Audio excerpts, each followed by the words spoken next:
Hello students, welcome back to my YouTube channel. ನಾನು ನಿಮಗೆ ಇವತ್ತಿನ ವಿಡಿಯೋದಲ್ಲಿ ಮ್ಯಾನೇಜ್ಮೆಂಟ್ ಅಕೌಂಟಿಂಗ್ ಸಬ್ಜೆಕ್ಟ್ನಲ್ಲಿ ಕ್ಯಾಶ್ ಫ್ಲೋ ಸ್ಟೇಟ್ಮೆಂಟನ್ನು ಹೇಗೆ ಪ್ರಿಪೇರ್ ಮಾಡಬೇಕು ಅನ್ನೋದನ್ನು ಇವತ್ತಿನ ವಿಡಿಯೋದಲ್ಲಿ ತಿಳಿಸ್ಕೊಡ್ತಾ ಇದ್ದೀನಿ. ಅದರಲ್ಲಿ ನಿಮಗೆ ಎಕ್ಸಾಮ್ನಲ್ಲಿ cash flow statement under indirect ಮೆಥಡ್ನಲ್ಲಿ ಹೇಗೆ ಮಾಡಬೇಕು ಅನ್ನೋದನ್ನು ಎಕ್ಸಾಮ್ನಲ್ಲಿ ಕೇಳ್ತಾರೆ. ಇಂಡೈರೆಕ್ಟ್ ಮೆಥಡ್ನಲ್ಲಿ ಕ್ಯಾಶ್ ಫ್ಲೋ ಸ್ಟೇಟ್ಮೆಂಟ್ ಪ್ರಿಪೇರ್ ಮಾಡೋದಕ್ಕೆ ಈ ಫಾರ್ಮೆಟನ್ನು ನೀವು ಫಾಲೋ ಮಾಡಬೇಕಾಗತ್ತೆ. ಈ ಫಾರ್ಮೆಟ್ನಲ್ಲಿ ಒಟ್ಟು 3 ಪಾರ್ಟ್ ಇದೆ.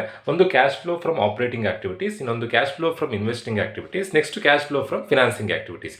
ಈ ಮೂರನ್ನು ಆ್ಯಡ್ ಮಾಡಲಿಕ್ಕೂ ಬರುವಂಥ answer net increase or decrease in cash. ಇಲ್ಲಿ ಬರುವಂಥ ಆನ್ಸರ್ ಕ್ವಶನಲ್ಲಿ ಕ್ಯಾಶ್ ಬ್ಯಾಲೆನ್ಸ್ ಕೊಟ್ಟಿರ್ತಾರೆ, ಓಪನಿಂಗ್ ಬ್ಯಾಲೆನ್ಸ್ ಮತ್ತು ಕ್ಲೋಸಿಂಗ್ ಬ್ಯಾಲೆನ್ಸ್ ಕೊಟ್ಟಿರ್ತಾರೆ. ಆ ಓಪನಿಂಗ್ ಮತ್ತು ಕ್ಲೋಸಿಂಗ್ ಬ್ಯಾಲೆನ್ಸ್ನ ಡಿಫ್ರೆನ್ಸ್ ಏನಾಗಿರುತ್ತೋ ಇಲ್ಲಿ ಬರುವಂಥ ಆನ್ಸರ್ ಅಷ್ಟೇ ಆನ್ಸರ್ ಬರಬೇಕು. ಆ ಡಿಫ್ರೆನ್ಸ್ ವ್ಯಾಲ್ಯೂ ಏನಿರುತ್ತೋ ಅಷ್ಟೇ ಆನ್ಸರ್ ಬಂದರೆ ನೀವು ಮಾಡಿರುವಂಥದ್ದು ಸರಿಯಾಗಿದೆ ಅಂತ. ಅಕಸ್ಮಾತ್ ಅಷ್ಟು ಆನ್ಸರ್ ಬರಲಿಲ್ಲ ಅಂದರೆ ನೀವು ಮಾಡಿರುವಂಥ ತಪ್ಪಾಗಿದೆ ಅಂತ. ಸೊ ಇಲ್ಲಿ 3 ಪಾರ್ಟ್ ಇದೆ. ಒಂದು cash flow from operating activities, next cash flow from investing activities, cash flow from financing activities. Investing activities ಮತ್ತು ಫಿನಾನ್ಸಿಂಗ್ ಆಕ್ಟಿವಿಟೀಸ್ನಲ್ಲಿ ಕ್ಯಾಶ್ ಫ್ಲೋ ಫೈಂಡ್ ಔಟ್ ಮಾಡೋದು ತುಂಬಾ ಈಸಿ. ಆಪರೇಟಿಂಗ್ ಆಕ್ಟಿವಿಟೀಸ್ನಲ್ಲಿ ಫೈಂಡ್ ಔಟ್ ಮಾಡೋದನ್ನು ಕಲ್ತ್ಕೊಂಡ್ರೆ ನೀವು ಕ್ಯಾಶ್ ಫ್ಲೋ ಸ್ಟೇಟ್ಮೆಂಟನ್ನು ಈಸಿಯಾಗಿ ಮಾಡ್ಬೋದು. ಬಟ್ ತುಂಬ ಜನ ಕ್ಯಾಶ್ ಫ್ಲೋ ಸ್ಟೇಟ್ಮೆಂಟ್ ಕಷ್ಟ ಅಂತ ಅಂದ್ಕೊಂಡು ಕ್ಯಾಶ್ ಫ್ಲೋ ಸ್ಟೇಟ್ಮೆಂಟ್ ಸ್ಕಿಪ್ ಮಾಡ್ತಾರೆ ಎಕ್ಸಾಮ್ನಲ್ಲಿ. ಯಾವುದೇ ಕಾರಣಕ್ಕೂ ಸ್ಕಿಪ್ ಮಾಡ್ಲಿಕ್ಕೆ ಹೋಗ್ಬೇಡಿ. ನೀಟಾಗಿ ಫಾರ್ಮೆಟ್ ಬರೆದು ಎಷ್ಟು ಅಮೌಂಟ್ ಗೊತ್ತಾಗುತ್ತೋ ಅಷ್ಟು ಅಮೌಂಟ್ ಬರೆದ್ರೆ ಅಟ್ಲೀಸ್ಟ್ ಮಿನಿಮಮ್ ಮಾರ್ಕ್ಸ್ ಸಿಗುತ್ತೆ. ಈಸಿಯಾಗಿ ಈ ಫಾರ್ಮೆಟನ್ನು ನೆನ್ಪಿಟ್ಕೊಳ್ಳೋದು ಹೇಗೆ ಅನ್ನೋದನ್ನು ನಾನು ನಿಮಗೆ ಈಗ ಪ್ರಾಬ್ಲಮ್ ಮಾಡ್ತಾ ತಿಳಿಸ್ತೀನಿ. ನಾನು ಕ್ವಶನ್ ಪೇಪರ್ ಪ್ರಾಬ್ಲಮ್ ಮಾಡಿಸ್ತಾ ಇದ್ದೀನಿ. 2025 ಕ್ವಶನ್ ಪೇಪರ್, ದೆನ್ 24 ಎರಡರಲ್ಲೂ ಸಹ ಸೇಮ್ ಪ್ರಾಬ್ಲಮ್ ಕೇಳಿದರೆ, ಇಂಪಾರ್ಟೆಂಟ್ ಪ್ರಾಬ್ಲಮ್, ಹಾಗಾಗಿ ಅದೇ ಪ್ರಾಬ್ಲಮ್ ಮಾಡಿಸ್ತಾ ಇದ್ದೀನಿ. ನೋಡಿ, ಎರಡರದ್ದು ನೀವು ಬ್ಯಾಲೆನ್ಸ್ ಶೀಟ್ ನೋಡ್ಬೋದು. 3,32,500, 3,32,500, 3,12,200, 3,12,200 ಎರಡರದ್ದು ಬ್ಯಾಲೆನ್ಸ್ ಶೀಟ್ ಸೇಮ್ ಇದೆ. 2024 ಹಾಗೆ 25 ಅಲ್ಲಿ ಸೇಮ್ ಪ್ರಾಬ್ಲಮ್ ಕೇಳಿದ್ದಾರೆ. ಕ್ವಶನನ್ನು ಡೈರೆಕ್ಟ್ ಅದೇ ಥರನೇ ಕೊಡ್ತಾರೆ. Prepare cash flow statement under indirect method ಅಂತಲೇ ಎಕ್ಸಾಮ್ನಲ್ಲಿ ಕೇಳ್ತಾರೆ. ಸೊ ಇಂಡೈರೆಕ್ಟ್ ಮೆಥಡಲ್ಲಿ ಮಾಡಬೇಕಾದ್ರೆ 3 ಪಾರ್ಟ್ ಇದೆ. ಒಂದು cash flow from operating activities, cash flow from investing activities, cash flow from financing activities. ಈ ಫಾರ್ಮೆಟ್ ವೈಸೇ ನಾವು ಕ್ಯಾಲ್ಕುಲೇಷನ್ ಮಾಡ್ತಾ ಹೋಗಬೇಕು. ನಾನಿಲ್ಲಿ ಹೆಡ್ಡಿಂಗ್ ಹಾಕೊಂಡಿದ್ದೀನಿ, cash flow statement under indirect method, particulars, amount. First ನಾವು ಯಾವ್ದು ಬರೀಬೇಕು ಅಂತಂದರೆ cash flow from operating activities ಅಂತ ಬರೆದು ನೆಟ್ ಪ್ರಾಫಿಟನ್ನು ಬರ್ಕೊಳ್ಬೇಕು. ನಾನು ಇಲ್ಲಿ ಬರ್ಕೊಳ್ತಾ ಇದ್ದೀನಿ. ಫಸ್ಟು ನಾವು ಎಲ್ಲ ಪ್ರಾಬ್ಲಮ್ನಲ್ಲಿ ಫಸ್ಟು ನೆಟ್ ಪ್ರಾಫಿಟ್ ಬರೀಬೇಕು. ನೆಟ್ ಪ್ರಾಫಿಟ್ ಎಲ್ಲಿ ನೋಡಬೇಕು ಅಂತಂದರೆ ಬ್ಯಾಲೆನ್ಸ್ ಶೀಟ್ ಲಯಬಿಲಿಟಿ ಸೈಡ್ನಲ್ಲಿ ಪ್ರಾಫಿಟ್ ಆ್ಯಂಡ್ ಲಾಸ್ ಅಕೌಂಟ್ ಅಂತ ಏನು ಕೊಟ್ಟಿರ್ತಾರೋ ಆ ಅಮೌಂಟನ್ನು ನಾವಿಲ್ಲಿ ಕನ್ಸಿಡರ್ ಮಾಡಬೇಕು. ಒಂದು ವೇಳೆ ಬ್ಯಾಲೆನ್ಸ್ ಶೀಟ್ನಲ್ಲಿ ಲಯಬಿಲಿಟಿ ಸೈಡ್ನಲ್ಲಿ ಪ್ರಾಫಿಟ್ ಆ್ಯಂಡ್ ಲಾಸ್ ಅಕೌಂಟ್ ಕೊಡದೇ ಇದ್ದಲ್ಲಿ ಅಡ್ಜಸ್ಟ್ಮೆಂಟಲ್ಲಿ ಪ್ರಾಫಿಟ್ ಆ್ಯಂಡ್ ಲಾಸ್ ಅಕೌಂಟ್ ಅಥವಾ ನೆಟ್ ಪ್ರಾಫಿಟ್ ಅಂತ ಕೊಟ್ಟಿರ್ತಾರೆ. ಈ ಪ್ರಾಬ್ಲಮ್ನಲ್ಲಿ ಬ್ಯಾಲೆನ್ಸ್ ಶೀಟ್ ಲಯಬಿಲಿಟಿ ಸೈಡಲ್ಲಿ ಪ್ರಾಫಿಟ್ ಆ್ಯಂಡ್ ಲಾಸ್ ಅಕೌಂಟ್ ಅಂತ ಕೊಟ್ಟಿದ್ದಾರೆ. ಏನು ಬ್ಯಾಲೆನ್ಸ್ ಇದೆ ಅಂತಂದರೆ 30,500, 30,500, 30,000 ಇದೆ. ಓಪನಿಂಗ್ ಬ್ಯಾಲೆನ್ಸ್ 30,500 ಇದೆ, ಕ್ಲೋಸಿಂಗ್ ಬ್ಯಾಲೆನ್ಸ್ 30,000 ಇದೆ. ಸೊ ಇಲ್ಲಿ ಪ್ರಾಫಿಟ್ ಡಿಕ್ರೀಸ್ ಆಗಿದೆ. 2022 ಅಲ್ಲಿ ಪ್ರಾಫಿಟ್ 30,500 ಇತ್ತು, 23 30,000 ಆಗಿದೆ. ಪ್ರಾಫಿಟ್ ಡಿಕ್ರೀಸ್ ಆಗಿದೆ. ಎಷ್ಟು ಡಿಕ್ರೀಸ್ ಆಗಿದೆ? ಇವೆರಡರ ಡಿಫ್ರೆನ್ಸ್ ಎಷ್ಟು? 500 -500. ನಾವಿಲ್ಲಿ -500 ಅಂತ ಬರೀಬೇಕು. ಏನಕ್ಕೆ ಅಂತಂದರೆ ಪ್ರಾಫಿಟ್ ಡಿಕ್ರೀಸ್ ಆಗಿದೆ. ಮೈನಸ್ ಅಂತ ಬರೆದ್ರೂ ಆಗುತ್ತೆ, ಬ್ರಾಕೆಟ್ ಹಾಕಿದ್ರೂ ಆಗುತ್ತೆ. ಇನ್ಕ್ರೀಸ್ ಆದರೆ ಡೈರೆಕ್ಟ್ ಆಗಿ ಪಾಸಿಟಿವ್ ವ್ಯಾಲ್ಯೂನೇ ಬರೀಬೇಕು. ಈಗ ಡಿಕ್ರೀಸ್ ಆಗಿರೋದ್ರಿಂದ ನಾನು ಇಲ್ಲಿ -500 ಅಂತ ಬರೆದಿದ್ದೀನಿ, ಅಥವಾ ಬ್ರಾಕೆಟ್ ಹಾಕಿದ್ರೂ ಆಗುತ್ತೆ. Add non cash or non operating expenses ಅಂತ ಬರೆದು ನಾನಿಲ್ಲಿ ನಿಮಗೊಂದು ಕೋಡ್ ವರ್ಡ್ ಹೇಳ್ತೀನಿ. ಈ ಕೋಡ್ ವರ್ಡನ್ನು ನೆನ್ಪಿಟ್ಕೊಳ್ಬೇಕು. ಕೋಡ್ ವರ್ಡ್ ಏನು ಅಂತಂದರೆ DDT, ದೆನ್ DDT PPLG. ಈ ಕೋಡ್ ವರ್ಡನ್ನು ನೆನ್ಪಿಟ್ಕೊಂಡ್ರೆ ಎಲ್ಲ ನಾನ್ ಕ್ಯಾಶ್ ಮತ್ತು ನಾನ್ ಆಪರೇಟಿಂಗ್ ಎಕ್ಸ್ಪೆನ್ಸಸ್ ಇದರಲ್ಲಿ ಇನ್ಕ್ಲೂಡ್ ಆಗುತ್ತೆ. DDT PPLG ಈ ಕೋಡ್ ವರ್ಡನ್ನು ನೆನ್ಪಿಟ್ಕೊಂಡ್ರೆ ಆಯಿತು. ಇಲ್ಲಿ ಫಸ್ಟ್ ಒನ್ ಡಿ ಅಂತಂದರೆ ಡಿಪ್ರಿಸಿಯೇಷನ್. ಕ್ವಶನಲ್ಲಿ ಅಥವಾ ಅಡ್ಜಸ್ಟ್ಮೆಂಟಲ್ಲಿ ಎಲ್ಲಾದರೂ ಡಿಪ್ರಿಸಿಯೇಷನ್ ಅಂತ ಕೊಟ್ಟಿದ್ರೆ ಆ ಅಮೌಂಟನ್ನು ನೀವು ಇಲ್ಲಿ ಕನ್ಸಿಡರ್ ಮಾಡಬೇಕು. ನೋಡಿ, ಈ ಪ್ರಾಬ್ಲಮ್ನಲ್ಲಿ ಗಮನಿಸಿದಾಗ depreciation return of on building 10,000, machinery 14,000 ಇದೆ. ಬಿಲ್ಡಿಂಗ್ ಡಿಪ್ರಿಸಿಯೇಷನ್ ಆಗಿದ್ದು 10,000, ಮೆಷಿನರಿ ಡಿಪ್ರಿಸಿಯೇಷನ್ ಆಗಿದ್ದು 14,000. ಅವೆರಡನ್ನು ಆ್ಯಡ್ ಮಾಡಿ ನಾನು ಇಲ್ಲಿ ಬರಿತಾ ಇದ್ದೀನಿ. ಡಿಪ್ರಿಸಿಯೇಷನ್ ಬಿಲ್ಡಿಂಗ್ ವ್ಯಾಲ್ಯೂ 10,000 ಡಿಪ್ರಿಸಿಯೇಟ್ ಆಗ್ತಾ ಇದೆ, 10,000 ರೂಪಾಯಿ ವ್ಯಾಲ್ಯೂ ಕಮ್ಮಿ ಆಗ್ತಾ ಇದೆ. ದೆನ್ ಮೆಷಿನರಿಯ ವ್ಯಾಲ್ಯೂ 14,000 ರೂಪಾಯಿ ಕಮ್ಮಿ ಆಗ್ತಾ ಇದೆ. ಟೋಟಲ್ ಆಗಿ ಎಷ್ಟು ಕಮ್ಮಿ ಆಗಿದೆ ಅಂತಂದರೆ 24,000 ರೂಪಾಯಿ ಕಮ್ಮಿ ಆಗಿದೆ. ಸೊ ಅದು depreciation. Next one D for. ನೋಡಿ, ಫಾರ್ಮೇಟ್ ಪ್ರಕಾರನೇ ನಾವಿಲ್ಲಿ ಕ್ಯಾಲ್ಕುಲೇಷನ್ ಮಾಡ್ತಿದ್ದೀವಿ. DDT PPLG. First one D for depreciation. Next one D for dividend paid. ಕ್ವಶನಲ್ಲಿ ಅಥವಾ ಅಡ್ಜಸ್ಟ್ಮೆಂಟಲ್ಲಿ ಎಲ್ಲಾದರೂ ಡಿವಿಡೆಂಡ್ ಅಂತ ಕೊಟ್ಟಿದ್ರೆ ಆ ಅಮೌಂಟನ್ನು ನೀವು ಇಲ್ಲಿ ಕನ್ಸಿಡರ್ ಮಾಡಬೇಕು. ಅಡ್ಜಸ್ಟ್ಮೆಂಟಲ್ಲಿ ಕೊಟ್ಟಿದ್ದಾರೆ dividend paid 23,000. Next T for transfer to general reserve. Transfer to reserve balance ಶೀಟ್ನಲ್ಲಿ ಲ್ಯಾಬಿಲಿಟಿ ಸೈಡ್ನಲ್ಲಿ ಏನು ರಿಸರ್ವ್ ಕೊಟ್ಟಿರ್ತಾರೋ ಅವರ ರಿಸರ್ವ್ ಓಪನಿಂಗ್ ಬ್ಯಾಲೆನ್ಸ್ ಮತ್ತು ಕ್ಲೋಸಿಂಗ್ ಬ್ಯಾಲೆನ್ಸ್ 22 ಮತ್ತು 23 ಅಮೌಂಟ್ ಕೊಟ್ಟಿದ್ದಾರೆ. ಆ 22, 23 ಅಮೌಂಟ್ನ ಡಿಫ್ರೆನ್ಸನ್ನು ಬರೆದ್ರಾಯಿತು. 50,000, 60,000 ಡಿಫ್ರೆನ್ಸ್ ಎಷ್ಟಿದೆ? 10,000. ಅದು ಟ್ರಾನ್ಸ್ಫರ್ ಟು ಜನರಲ್ ರಿಸರ್ವ್ ಅಥವಾ transfer to reserve. Then DDT P for provision for taxation. Provision for taxation. ಕ್ವಶನಲ್ಲಿ ಪ್ರಾವಿಷನ್ ಫಾರ್ ಟ್ಯಾಕ್ಸೇಷನ್ ಅಂತ ಕೊಟ್ಟಿದ್ದಾರೆ. 32,000 ಇದೆ, 35,000 ಇದೆ. ಅವೆರಡರ ಡಿಫ್ರೆನ್ಸ್ ಅಮೌಂಟನ್ನು ಬರೀಬೇಕು. 32,000, 35,000. ಡಿಫ್ರೆನ್ಸ್ ಅಮೌಂಟ್ ಎಷ್ಟು? ಡಿಫ್ರೆನ್ಸ್ ಅಮೌಂಟ್ 3,000 ಇದೆ. ಅದು ಪ್ರಾವಿಷನ್ ಫಾರ್ ಟ್ಯಾಕ್ಸೇಷನ್ ಆಗುತ್ತೆ. ಸಪೋಸ್ ಏನಾದರೂ ಕಮ್ಮಿ ಆಗಿದ್ರೆ, ಪ್ರಾವಿಷನ್ ಫಾರ್ ಟ್ಯಾಕ್ಸೇಷನ್ 32,000 ಇದ್ದಿದ್ದು 35,000 ಆಗಿದೆ, ಇನ್ಕ್ರೀಸ್ ಆಗಿದೆ 3,000 ಅಂತ ಡೈರೆಕ್ಟ್ ಆಗಿ ಬರೆದ್ವಿ. ಒಂದು ವೇಳೆ ಡಿಕ್ರೀಸ್ ಆದರೆ, ಜನರಲ್ ರಿಸರ್ವ್ ಅದೇ ಥರನೇ ಇನ್ಕ್ರೀಸ್ ಆಗಿದೆ, ಸೊ ಡೈರೆಕ್ಟ್ ಆಗಿ 10,000 ಬರೆದ್ವಿ. ಡಿಕ್ರೀಸ್ ಆಗಿದ್ರೆ ಇಲ್ಲಿ ಅಮೌಂಟನ್ನು ವಿತಿನ್ ಬ್ರಾಕೆಟ್ನಲ್ಲಿ ಬರೀಬೇಕು. ಅದನ್ನು ನೆನ್ಪಿಟ್ಕೊಳ್ಬೇಕು. ಇನ್ಕ್ರೀಸ್ ಆದರೆ ಡೈರೆಕ್ಟ್ ಆಗಿ ಬರೀಬೇಕು, ಡಿಕ್ರೀಸ್ ಆದರೆ ವಿತಿನ್ ಬ್ರಾಕೆಟ್ನಲ್ಲಿ ಬರೀಬೇಕು. Next one P for preliminary expenses written of. Preliminary expenses written of. ಇದನ್ನು ಬ್ಯಾಲೆನ್ಸ್ ಶೀಟ್ ಅಸೆಟ್ ಸೈಡಲ್ಲಿ ಕೊಡ್ತಾರೆ ಪ್ರಿಲಿಮಿನರಿ ಎಕ್ಸ್ಪೆನ್ಸಸ್ ಅಂತ. ಈ ಪ್ರಾಬ್ಲಮ್ನಲ್ಲಿ ಪ್ರಿಲಿಮಿನರಿ ಎಕ್ಸ್ಪೆನ್ಸಸ್ ಕೊಡಲಿಲ್ಲ, ಹಾಗಾಗಿ ಪ್ರಿಲಿಮಿನರಿ ಎಕ್ಸ್ಪೆನ್ಸಸ್ ರಿಟರ್ನ್ ಆಫ್ ಬರಲ್ಲ. Then L for loss on sale of asset. Loss on sale of asset. ಯಾವುದಾದ್ರೂ ಅಸೆಟನ್ನು ಸೇಲ್ ಮಾಡ್ತಾ ಇದ್ದು ಆ ಅಸೆಟ್ಟಿಂದ ನಮಗೇನಾದರೂ ಲಾಸ್ ಆದರೆ ಸೇಲ್ ಮಾಡಿದ್ದಕ್ಕೆ, ಅದನ್ನು loss on sale of asset ಅಂತ ಕನ್ಸಿಡರ್ ಮಾಡಿ ಇಲ್ಲಿ ಅಮೌಂಟ್ ಬರೀಬೇಕು. ಬಟ್ ಎಲ್ಲೂ ಕೂಡ ಅಡ್ಜಸ್ಟ್ಮೆಂಟಲ್ಲಾಗಲಿ ಕ್ವಶನಲ್ಲಾಗಲಿ loss on sale of asset ಬಗ್ಗೆ ಇನ್ಫಾರ್ಮೇಷನ್ ಕೊಡಲಿಲ್ಲ. ನೆಕ್ಸ್ಟ್ ನೀವು ಬರೀಬೇಕಾಗಿದ್ದು goodwill written off. Goodwill written off. Goodwill written off ಬರೆಯೋದು ಹೇಗೆ ಅಂತಂದರೆ, ಬ್ಯಾಲೆನ್ಸ್ ಶೀಟ್ನಲ್ಲಿ ಅಸೆಟ್ ಸೈಡ್ ನೋಡಬೇಕು. ಗುಡ್ ವಿಲ್ ನೋಡಿ, ಓಪನಿಂಗ್ ಬ್ಯಾಲೆನ್ಸ್ 22ನ ಬ್ಯಾಲೆನ್ಸ್ 5,000 ಇದೆ, 23 ಬ್ಯಾಲೆನ್ಸ್ 0. ಸೊ 5,000 ಮೈನಸ್ 0 ಡಿಫ್ರೆನ್ಸ್ ಅಮೌಂಟನ್ನು ಬರೀಬೇಕು. 5,000 ಮೈನಸ್ 0 5,000 ಆಗುತ್ತೆ. ಸೊ ಅಲ್ಲಿಗೆ ಎಲ್ಲ ಎಂಟ್ರಿ ಬರ್ತಾ ಆಯಿತು. ಯಾವ್ಯಾವ ಎಂಟ್ರಿ ಬರೀಬೇಕು?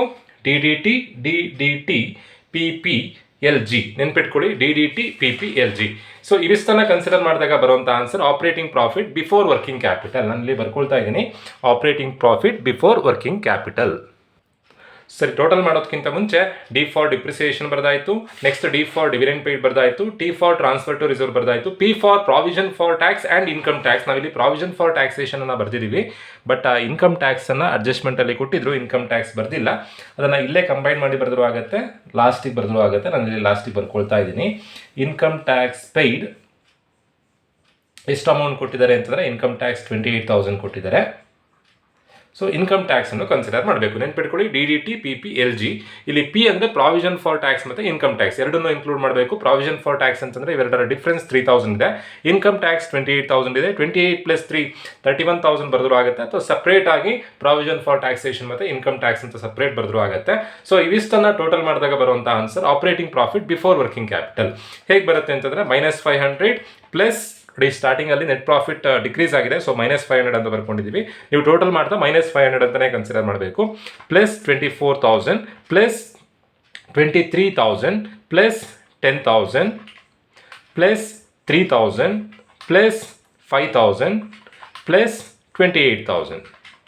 ಸೊ ಇವಿಷ್ಟನ್ನು ಕನ್ಸಿಡರ್ ಮಾಡಿದಾಗ ಆ್ಯಡ್ ಮಾಡಿದಾಗ ಬರುವಂಥ ಆನ್ಸರ್ 92,500 ಆಗುತ್ತೆ. ದೆನ್ ಇದಕ್ಕೆ ನಾವು ಕರೆಂಟ್ ಅಸೆಟ್ಸ್ ಅಡ್ಜಸ್ಟ್ಮೆಂಟ್ ಮಾಡಬೇಕಾಗುತ್ತೆ. ಕರೆಂಟ್ ಅಸೆಟ್ಸ್ ಯಾವ್ದು ಅಂತಂದರೆ, ಫಾರ್ಮೇಟ್ ವೈಸ್ ನೋಡಿದಾಗ ಕರೆಂಟ್ ಅಸೆಟ್ಸ್ ಯಾವ್ದು ಅಂತಂದರೆ ಸ್ಟಾಕ್ ಮತ್ತು ಡೆಟಾಸ್ ಮತ್ತು bills receivable current assets, creditors ಮತ್ತು ಬಿಲ್ಸ್ ಪೇಬಲ್ ಕರೆಂಟ್ ಲಯಬಿಲಿಟಿ ಆಗುತ್ತೆ. ನಾವು ಕರೆಂಟ್ ಅಸೆಟ್ಸ್ ಮತ್ತು ಕರೆಂಟ್ ಲಯಬಿಲಿಟಿ ಅಡ್ಜಸ್ಟ್ಮೆಂಟ್ ಮಾಡಬೇಕು. ಸೊ ಫಾರ್ಮೇಟ್ ವೈಸ್ ಕ್ಯಾಲ್ಕುಲೇಷನ್ ಮಾಡ್ತಾ ಹೋಗೋಣ. ಆ್ಯಡ್ ಅಂತ ಬರ್ಕೊಳ್ಬೇಕು. ಸೊ ನಾನು ಇಲ್ಲಿ ಆ್ಯಡ್ ಅಂತ ಬರಿತಾ ಇದ್ದೀನಿ. ಆ್ಯಡ್ ಏನಂತ ಇದೆ ಇಲ್ಲಿ ಫಾರ್ಮೆಟ್ನಲ್ಲಿ, decrease in stock or debtors or bills receivable. So ಈ ಪ್ರಾಬ್ಲಮ್ನಲ್ಲಿ ಯಾವ ಕರೆಂಟ್ ಅಸೆಟ್ಸ್ ಕೊಟ್ಟಿದ್ದಾರೆ? ಸ್ಟಾಕ್ ಮತ್ತು ಡೆಟಾರ್ಸ್ ಕೊಟ್ಟಿದ್ದಾರೆ. ಸೊ ಇಲ್ಲಿ add decrease in stock, next decrease in debtors. ಯಾವ್ದು ಬರೀಬೇಕು? 3 ಅಸೆಟ್ಸ್ ಮಾತ್ರ, ಕರೆಂಟ್ ಅಸೆಟ್ಸ್ ಮಾತ್ರ.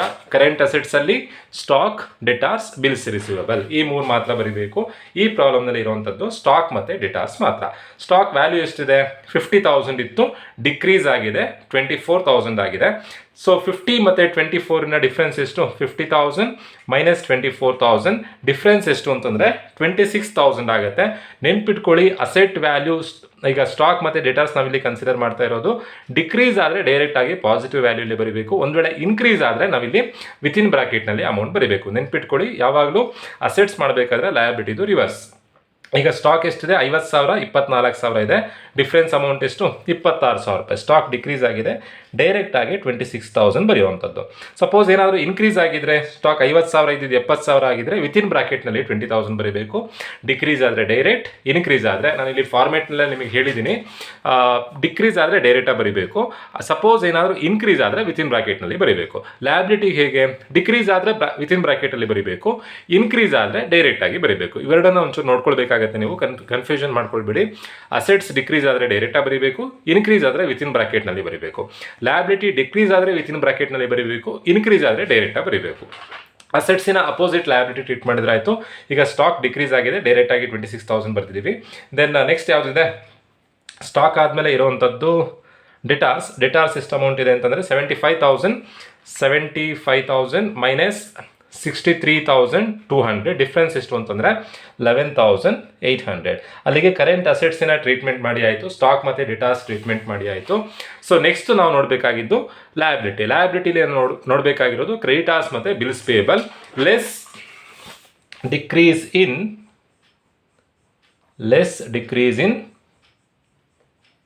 ಕ್ರೆಡಿಟಾರ್ಸ್ ಮತ್ತು ಬಿಲ್ಸ್ ಪೇಬಲ್. ಬಟ್ ಈ ಪ್ರಾಬ್ಲಮ್ನಲ್ಲಿ ಬಿಲ್ಸ್ ಪೇಬಲ್ ಕೊಡಲಿಲ್ಲ, ಡಿಕ್ರೀಸ್ ಇನ್ ಕ್ರೆಡಿಟಾರ್ಸ್ ಒಂದನ್ನೇ ನೀವು ಟ್ರೀಟ್ ಮಾಡಿದ್ರೆ ಸಾಕು, ಬಿಲ್ಸ್ ಪೇಬಲ್ ಕೊಡಲಿಲ್ಲ. ಕ್ರೆಡಿಟಾರ್ಸ್ ಅಮೌಂಟ್ ಎಷ್ಟಿದೆ? 50,000 37,200. 50,000 ಮೈನಸ್ 37,200. ಡಿಫ್ರೆನ್ಸ್ ಎಷ್ಟು ಅಂತಂದರೆ 12,800. ಡಿಫ್ರೆನ್ಸನ್ನು ನೀವು ವಿತಿನ್ ಬ್ರಾಕೆಟ್ನಲ್ಲಿ ಬರೀಬೇಕು. ಡಿಕ್ರೀಸ್ ಆದರೆ ವಿತಿನ್ ಬ್ರಾಕೆಟ್ನಲ್ಲಿ ಬರೀಬೇಕು. ಸಪೋಸ್ ಇನ್ಕ್ರೀಸ್ ಆದರೆ ಹೇಗೆ? ಇನ್ಕ್ರೀಸ್ ಆದರೆ ಪಾಸಿಟಿವ್ ಬರೆದ್ರೆ ಆಯಿತು. ಸೊ ನಾನು ಫಾರ್ಮೆಟಲ್ಲಿ ಬರ್ತಿದ್ದೀನಿ ನೋಡಿ, ಡಿಕ್ರೀಸ್ ಆದರೆ ವಿತಿನ್ ಬ್ರಾಕೆಟ್ನಲ್ಲಿ ಬರೀಬೇಕು, ಇನ್ಕ್ರೀಸ್ ಆದರೆ ಡೈರೆಕ್ಟಾಗಿ ಬರೀಬೇಕು. ಅಸೆಟ್ಸ್ ಅಪೋಸಿಟ್, ಡಿಕ್ರೀಸ್ ಆದರೆ ಡೈರೆಕ್ಟಾಗಿ ಬರೀಬೇಕು, ಇನ್ಕ್ರೀಸ್ ಆದರೆ ವಿತಿನ್ ಬ್ರಾಕೆಟ್ನಲ್ಲಿ ಬರೀಬೇಕು. ಸೊ ಅಲ್ಲಿಗೆ ಕರೆಂಟ್ ಅಸೆಟ್ಸ್ ಮತ್ತು ಕರೆಂಟ್ ಲಯಬಿಲಿಟಿಯನ್ನು ಕನ್ಸಿಡರ್ ಮಾಡಿ ಆಯಿತು. ಸೊ ನೆಕ್ಸ್ಟ್ ನಾವೇನು ಮಾಡಬೇಕು ಅಂತಂದರೆ ಅವಸ್ಥನ್ನು ಟೋಟಲ್ ಮಾಡಿದಾಗ ನಮಗೆ ಕ್ಯಾಶ್ ಫ್ರಮ್ ಆಪರೇಷನ್ ಸಿಗುತ್ತೆ. ಅದರಿಂದ ಟ್ಯಾಕ್ಸ್ ಪೇಡನ್ನು ಲೆಸ್ ಮಾಡಿದಾಗ net cash from operating activity ಸಿಗುತ್ತೆ. ಸೊ ಫಸ್ಟ್ ನಾವಿಲ್ಲಿ ಟೋಟಲ್ ಮಾಡ್ಕೊಳ್ಳೋಣ. ಟೋಟಲ್ ಮಾಡ್ಕೊಂಡಾಗ ಬರುವಂಥ ಆನ್ಸರ್ ಕ್ಯಾಶ್ ಫ್ರಮ್ ಆಪರೇಷನ್ಸ್ ಬರೋವಂಥ ಆನ್ಸರಿಂದ ಟ್ಯಾಕ್ಸನ್ನು ಕಳಿಬೇಕು, ಲೆಸ್ ಇನ್ಕಮ್ ಟ್ಯಾಕ್ಸ್ ಪೇಯ್ಡ್. ಆಗ ಬರುವಂಥ ಆನ್ಸರ್ ಫಸ್ಟ್ ಸ್ಟೆಪ್ಪಿನ ಆನ್ಸರ್ ಏನು ಆನ್ಸರ್ ಬರುತ್ತೆ? Net cash from operating activities ಸಿಗತ್ತೆ. Net cash from operating activities.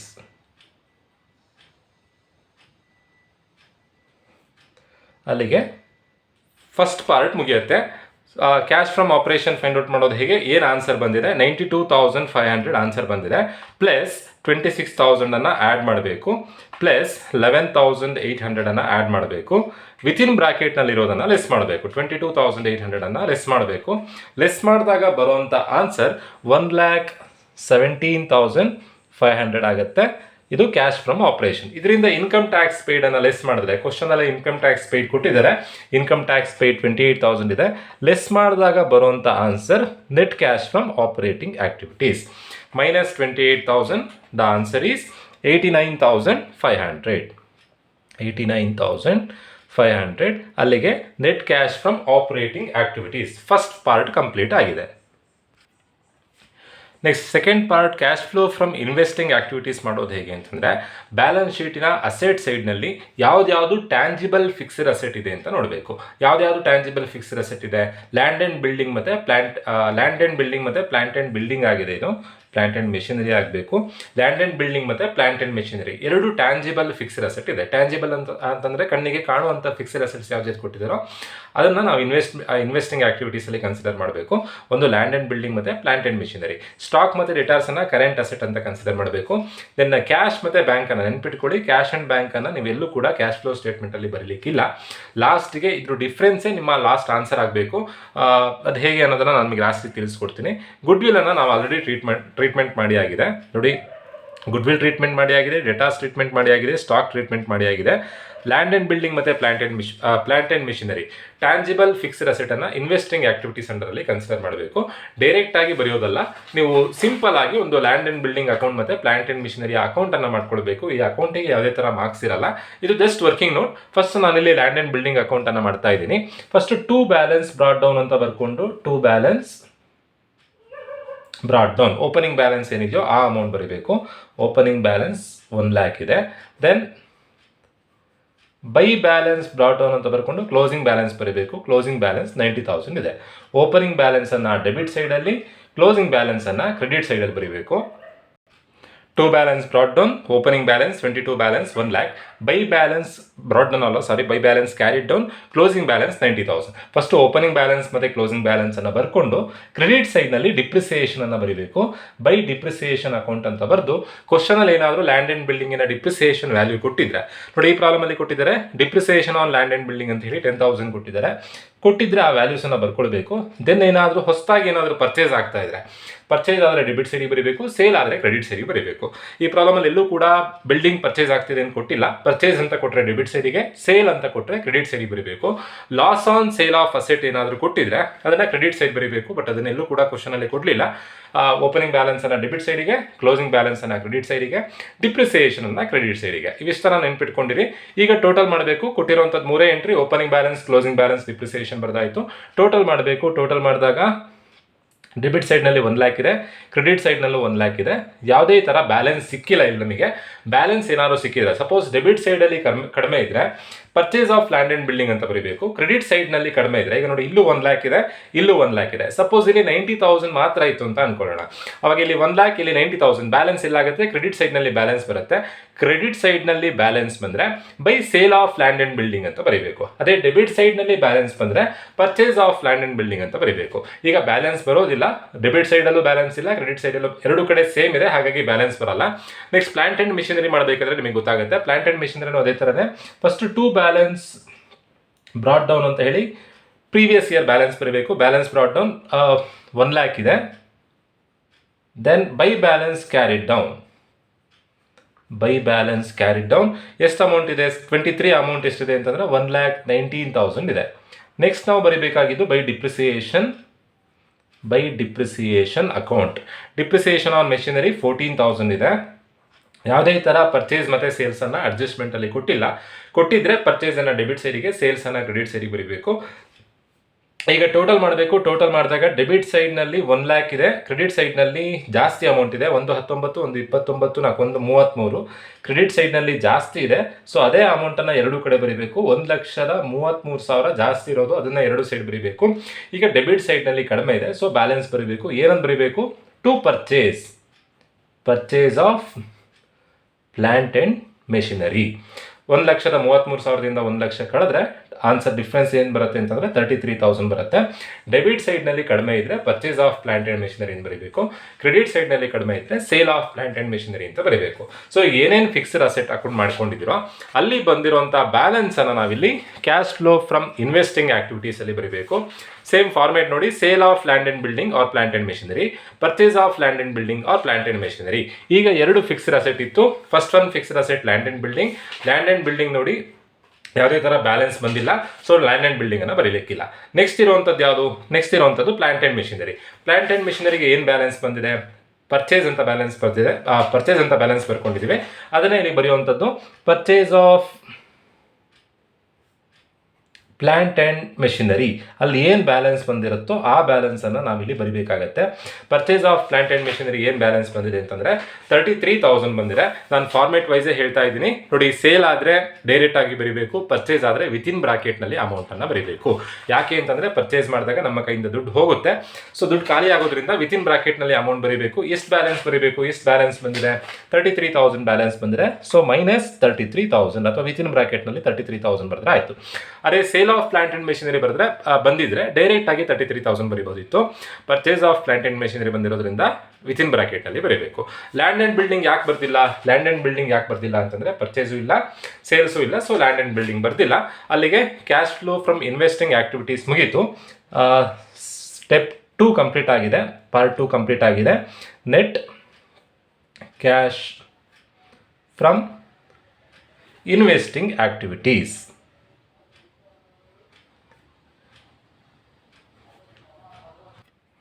Step 2 total ಮಾಡಿದಾಗ ಅಂದರೆ ಪಾರ್ಟ್ 2ನ ಟೋಟಲ್ ಮಾಡಿದಾಗ -33,000 ಬಂದಿದೆ. Last part cash flow from financing activities ಮಾಡೋದು ಹೇಗೆ ಅಂತಂದರೆ, ಬ್ಯಾಲೆನ್ಸ್ ಶೀಟ್ನ ಲಯಬಿಲಿಟಿ ಸೈಡ್ನಲ್ಲಿ ಶೇರ್ ಕ್ಯಾಪಿಟಲ್ ಕೊಟ್ಟಿರ್ತಾರೆ. ಶೇರ್ ಕ್ಯಾಪಿಟಲ್ ಹಾಗೆ ಯಾವ್ದು ಬರ್ದಿಲ್ವೋ ಅದನ್ನು ನೀವು ಇಲ್ಲಿ ಬರೀಬೇಕಾಗತ್ತೆ. ಯಾವ್ದು ಬರ್ದಿಲ್ಲ, ಶೇರ್ ಕ್ಯಾಪಿಟಲನ್ನು ಬರ್ದಿಲ್ಲ, ಜನರಲ್ ರಿಸರ್ವನ್ನು ನಾವಿಲ್ಲಿ ಟ್ರಾನ್ಸ್ಫರ್ ಟು ರಿಸರ್ವ್ ಅಂತ ಹೇಳಿ ಬರ್ದಾಗಿದೆ, ಪ್ರಾಫಿಟ್ ಆ್ಯಂಡ್ ಲಾಸ್ ಅಕೌಂಟನ್ನು ಬರ್ದಾಗಿದೆ, ಬ್ಯಾಂಕ್ ಲೋನನ್ನು ಬರ್ದಿಲ್ಲ. ಬರದೇ ಇರುವಂಥ ಎಂಟ್ರಿ ಯಾವ್ದು, ಶೇರ್ ಕ್ಯಾಪಿಟಲ್ ಮತ್ತು ಬ್ಯಾಂಕ್ ಲೋನ್ ಮಾತ್ರ. ಫಾರ್ಮೇಟ್ ವೈಸೇ ಮಾಡ್ತೀರಾ ಅಂತಂದರೆ ಫಾರ್ಮೇಟ್ ವೈಸಲ್ಲಿ ನೋಡಿ ಇರುವಂಥದ್ದು 3 entry: share capital, bank loan payment, dividend paid. ಈ 3 ಬರೀಬೇಕು. ಶೇರ್ ಕ್ಯಾಪಿಟಲ್ನ ಡೈರೆಕ್ಟ್ ಆಗಿ ಪಾಸಿಟಿವ್ ವ್ಯಾಲ್ಯೂ ಅಂದರೆ ಇನ್ಕ್ರೀಸ್ ಆಗಿದ್ರೆ ಪಾಸಿಟಿವ್ ವ್ಯಾಲ್ಯೂ ಬರೀಬೇಕು, ಡಿಕ್ರೀಸ್ ಆದರೆ ವಿತಿನ್ ಬ್ರಾಕೆಟ್ನಲ್ಲಿ ಬರೀಬೇಕು. ಬ್ಯಾಂಕ್ ಲೋನ್ ಪೇಮೆಂಟ್ ಮತ್ತು ಡಿವಿಡೆಂಡ್ ಪೇಡ್ ಅನ್ನು ಬರೀಬೇಕು. ಈಗ ಶೇರ್ ಕ್ಯಾಪಿಟಲ್ ನೋಡಿ 1 lakh ಇದ್ದಿದ್ದು 1,50,000 ಆಗಿದೆ. ನಮ್ಮ ಹತ್ರ ಕ್ಯಾಶ್ ಬ್ಯಾಲೆನ್ಸ್ ಜಾಸ್ತಿ ಆಗಿದೆ. 1 ಲಕ್ಷ ರೂಪಾಯಿ ಶೇರ್ ಕ್ಯಾಪಿಟಲ್ ಇತ್ತು, 1.5 ಲಕ್ಷ ಆಗಿದೆ. ಎಷ್ಟು ಜಾಸ್ತಿ ಆಗಿದೆ? ಡಿಫ್ರೆನ್ಸ್ ಅಮೌಂಟ್ ಎಷ್ಟು? 50,000 ಡಿಫ್ರೆನ್ಸ್ ಅಮೌಂಟ್. ಸೊ ಡೈರೆಕ್ಟ್ ಆಗಿ ಶೇರ್ ಕ್ಯಾಪಿಟಲ್ ಅಂತ ಹೇಳಿ 50,000 ಬರೆಯುವಂಥದ್ದು. ಸಪೋಸ್ ಡಿಕ್ರೀಸ್ ಆಗಿದ್ರೆ ವಿತಿನ್ ಬ್ರಾಕೆಟ್ನಲ್ಲಿ ಅಮೌಂಟನ್ನು ಬರೀಬೇಕು. ಶೇರ್ ಕ್ಯಾಪಿಟಲ್ ಆಯಿತು. ಬ್ಯಾಂಕ್ ಲೋನ್ ಪೇಮೆಂಟ್ 70,000 ಇತ್ತು, 0 ಆಗಿದೆ, ಡಿಕ್ರೀಸ್ ಆಗಿದೆ. ಸೊ ಬ್ಯಾಂಕ್ ಲೋನ್ ಪೇಮೆಂಟನ್ನು ನಾನಿಲ್ಲಿ ಫಾರ್ಮೇಟ್ ವೈಸೇ ನೀವು ನೋಡೋದಾದರೆ ಬ್ಯಾಂಕ್ ಲೋನ್ ಪೇಮೆಂಟನ್ನು ವಿತಿನ್ ಬ್ರಾಕೆಟ್ನಲ್ಲಿ ಬರೀಬೇಕು.